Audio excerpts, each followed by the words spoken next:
I woke up one morning to find my girlfriend standing at the foot of the bed with a look I'd never seen before, somewhere between pity and something that felt like freedom. And before I could ask what was wrong, she said the words that would haunt me for months. I met my soulmate. The way she said it wasn't apologetic or even sad. It was excited, like she'd just won something and I was supposed to congratulate her. Her name was Monica. We'd been together for 3 years, lived together for 1, and I genuinely thought we were building toward marriage, kids, the whole thing. She worked at a daycare center downtown. I was in tech sales. We had routines, inside jokes, a cat named Biscuit who she'd picked out, and then one Wednesday morning, everything I thought was solid just evaporated. She told me his name was Hugo, that he worked security at the mall near her job, that they'd been talking for 2 months, and that she felt a connection with him she'd never felt with anyone, not even me. I asked her if she'd been cheating and she looked offended, like I was the one being unreasonable, and she said, "It's not cheating when it's destiny." I remember sitting there on the edge of the bed, trying to process how someone I'd shared a life with could reframe betrayal as spiritual awakening. She packed a bag that same day, said she'd come back for the rest later, and before she walked out, she turned to me and said something I'll never forget. "If you truly loved me, you'd be happy for me and my soulmate." The door closed, and I just sat there staring at the space where she'd been, feeling like someone had reached into my chest and scooped out everything that mattered. I didn't cry right away. I think I was too shocked, but when it hit me later that night, it hit hard. I called my brother, and he came over with beer and pizza. Didn't say much, just sat with me while I tried to explain how someone could leave like that, with so much certainty, with so little regret. He told me Monica had always been a little dramatic, a little self-centered, but I'd been too close to see it clearly, and maybe he was right. Looking back, I could remember moments where she'd made everything about her feelings, her needs, her version of how things should be, but I'd written it off as passion. The next few weeks were a blur of numb routines, going to work, coming home, microwaving dinners, avoiding our favorite restaurants, our favorite trails, anything that reminded me of her. Friends tried to set me up, told me the best way to get over someone was to meet someone new, but I wasn't ready. I was still stuck on that phrase she'd used, "If you truly loved me," like my love was being tested, and I'd failed by not celebrating her abandonment. I thought letting her go without a fight made me noble, mature, evolved, but really it just made me empty. She texted me a few times in those first months, logistical stuff mostly, asking about mail, about Biscuit, about a lamp she'd left behind, and every time her name lit up my phone, my stomach dropped. I kept my responses short, polite, didn't ask about Hugo, didn't ask if she was happy, because part of me didn't want to know and part of me was terrified she'd say yes. One text particularly stuck with me. She'd sent it around 2 a.m. on a Saturday, asking if I remembered the night we'd adopted Biscuit, and I didn't respond because I knew she was testing something, seeing if I'd engage, seeing if there was still an opening. Around month 4, I started feeling like myself again, or at least a version of myself that could function without that constant ache. I joined a gym, started running, lost some weight, grew a beard, did all the cliché post-breakup reinvention things that actually kind of worked. My brother dragged me to a concert one Friday night, some indie band I'd never heard of, and I realized halfway through that I hadn't thought about Monica once in 3 hours, and that felt like progress. One Saturday, I was at a coffee shop near my apartment, the kind with exposed brick and overpriced lattes, and this woman in line ahead of me turned around and smiled and said, "You look like you're deciding between caffeine and a nap." Her name was Alejandra. She was a graphic designer, and she had this calm energy that felt like the opposite of everything Monica had been. We talked for 20 minutes in that coffee shop, exchanged numbers, and I left feeling lighter than I had in months. Our first date was dinner at a Thai place downtown, nothing fancy, and I remember thinking how easy it felt, how she asked questions and actually listened, how she didn't need to be the center of attention or turn every conversation into something about fate or destiny. Alejandra was grounded. She had her own life, her own friends, her own apartment across town, and she didn't expect me to fill every gap or solve every problem. We started seeing each other regularly, twice a week at first, then more, and by month 3, I realized I was happy, genuinely happy, in a way I hadn't been even before Monica left. She never played games, never tested me, never made me guess what she was feeling, and that simplicity felt revolutionary after years of Monica's emotional roller coasters. I stopped checking Monica's social media, stopped wondering if she was still with Hugo, stopped replaying that morning in my head, and for the first time since the breakup, I felt like I was moving forward instead of just surviving. Alejandra met my brother, my friends, and everyone said the same thing. She was good for me, stable, kind, real. My brother pulled me aside one night after a dinner with Alejandra and said he hadn't seen me this relaxed in years, maybe ever, and that comment hit me harder than I expected because he was right. Around month 10, I started thinking about rings, about proposals, about actually building a future with someone who wanted to build it with me, and the idea didn't scare me the way I thought it would. I took Alejandra to the coast for a long weekend. We stayed in this little bed and breakfast overlooking the water, and on the last night, I asked her to marry me on the beach at sunset, and she said yes without hesitation, without drama, just pure joy. We told our families, started planning an engagement party, picked a date for the wedding, and I felt like I'd finally closed the chapter on Monica, like she was just a painful memory that had led me somewhere better. I even found myself grateful in a weird way, because without that pain, I never would have appreciated what real stability felt like, never would have recognized how exhausting it had been to constantly manage someone else's emotions.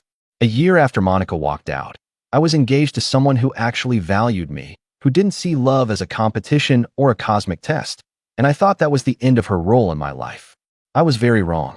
The engagement party was supposed to be small, maybe 40 people at this event space downtown with exposed beams and string lights, nothing over the top, just family and close friends celebrating something that felt right. Alejandra's mom had helped with the planning, my brother handled the music, and everything was going perfectly until it wasn't. I was standing near the bar talking to my cousin when I saw her walk in, and for a second I thought I was hallucinating, like my brain had conjured her out of some leftover anxiety.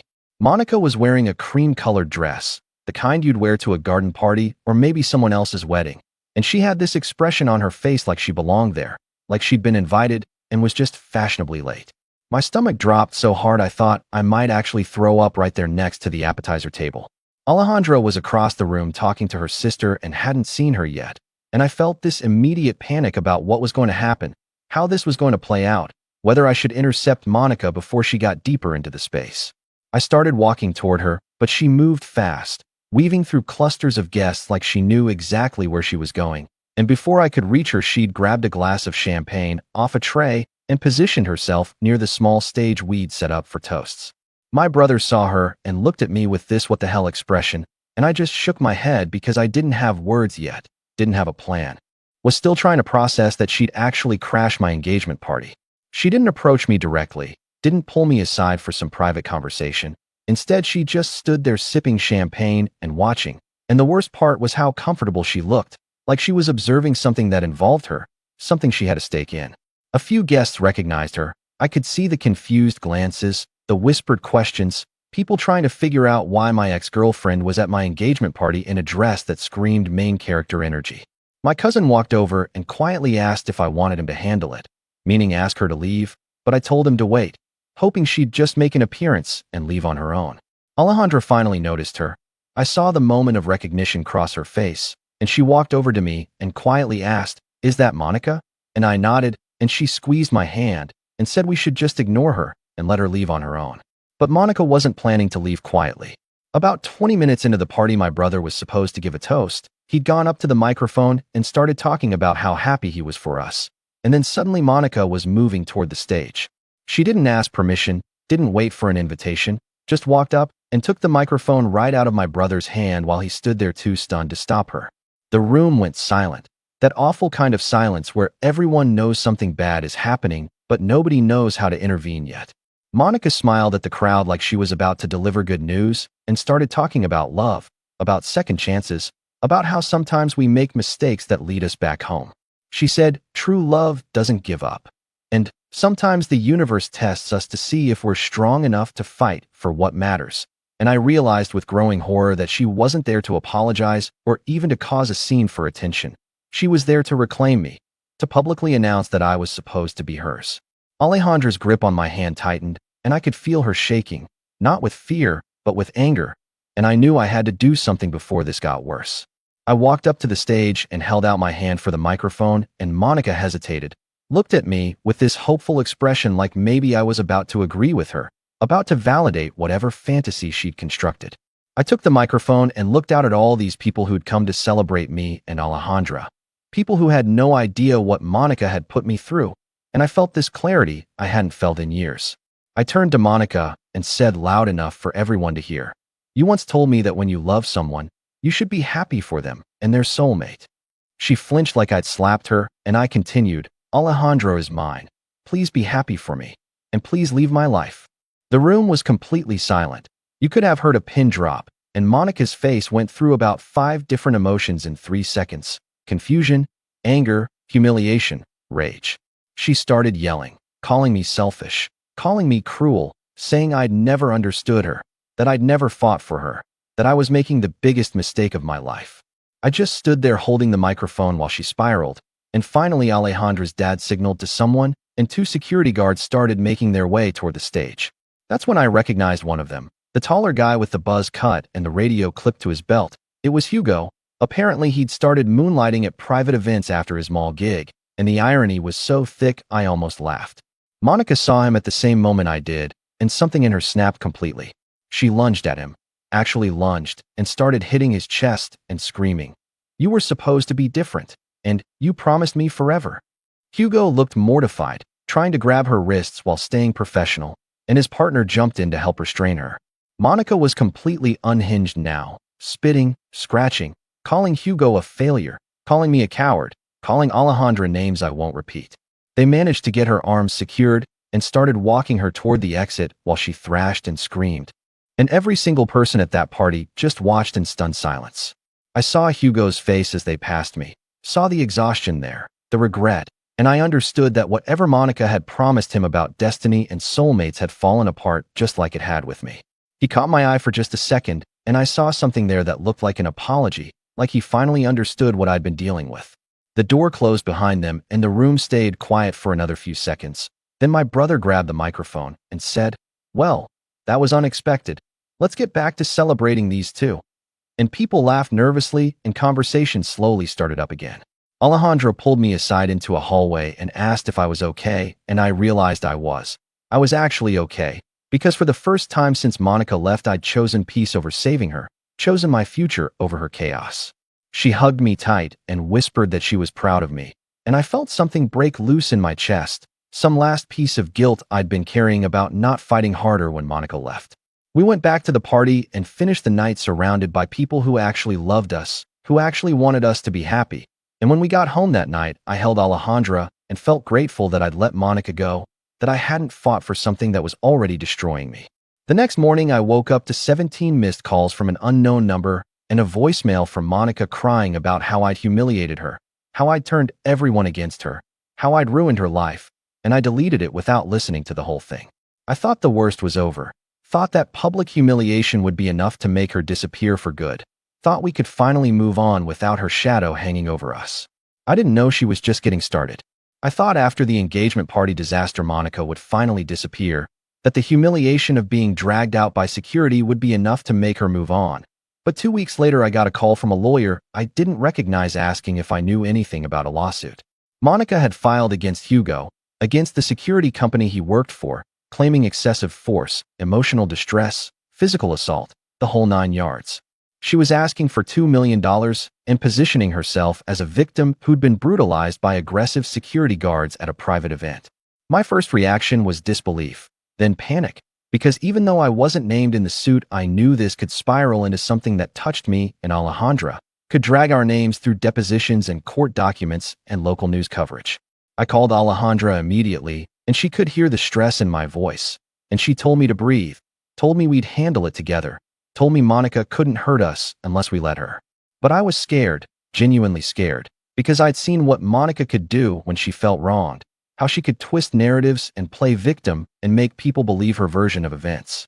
The security company hired a defense team, and I got contacted by their lawyer who wanted a statement about what happened that night, about Monica's behavior leading up to the incident, about whether I'd seen her attack Hugo first. I told them everything, gave them a written statement, walked them through the entire evening from the moment she walked in uninvited to the moment she lunged at Hugo, and they seemed confident they had a strong case. But I couldn't shake this feeling that Monica was going to find a way to win, to make everyone else pay for her bad decisions. The lawyer mentioned that several guests had also given statements corroborating my account, which should have made me feel better, but somehow made it worse, because now more people were getting dragged into Monica's chaos. The lawsuit moved forward and there was a preliminary hearing scheduled for early fall, about 4 months after the engagement party, and during that time, I barely slept. I kept imagining worst-case scenarios, Monica winning millions, the story going viral, our wedding getting postponed or canceled because of the media attention, my job finding out and questioning my judgment. My boss actually pulled me aside one day and asked if everything was okay because my performance had dropped, and I had to explain the situation without sounding like I was involved in some Jerry Springer-level drama. Alejandra planned the wedding anyway, kept moving forward like Monica didn't exist, and I tried to match her calm, but inside I was falling apart. She'd pick out flowers, and I'd be thinking about court dates. She'd talk about the honeymoon, and I'd be refreshing news sites to see if the lawsuit had been covered. I started having nightmares about Monica showing up at the wedding, about her filing more lawsuits, about this never ending. The day of the hearing finally came, and I sat in the courtroom gallery next to Alejandra, watching Monica walk in wearing a conservative dress and minimal makeup, playing the part of the wounded innocent. She had a lawyer who looked expensive, probably someone she'd convinced to take the case on contingency, and he made his opening statement about how his client had been assaulted without provocation, how she'd suffered lasting psychological trauma, how the security company had failed in their duty to use appropriate force.